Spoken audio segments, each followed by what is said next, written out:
When starting a research project, many students feel confused by one word, hypothesis. It sounds complex, technical, and intimidating. But in reality, a hypothesis is simply an educated guess.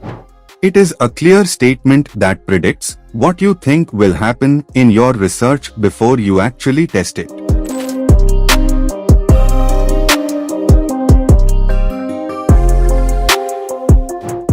Think of it like this. Imagine you notice that students who sleep well seem more focused in class. Naturally, a question forms in your mind, does sleep affect concentration? Your hypothesis would be a prediction based on that observation. For example, students who sleep at least 8 hours perform better in concentration tasks than students who sleep less. This statement gives your research a direction. In research, a hypothesis is important because it guides the entire study.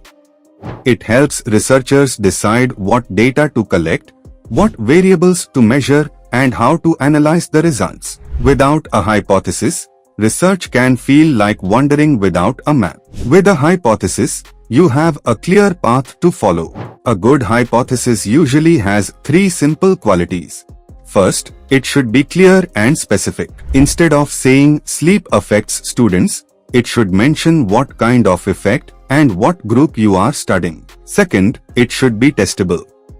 This means you should be able to collect data or run experiments to see if it is true or false. Third, it should be based on logic or observation, not just random guessing.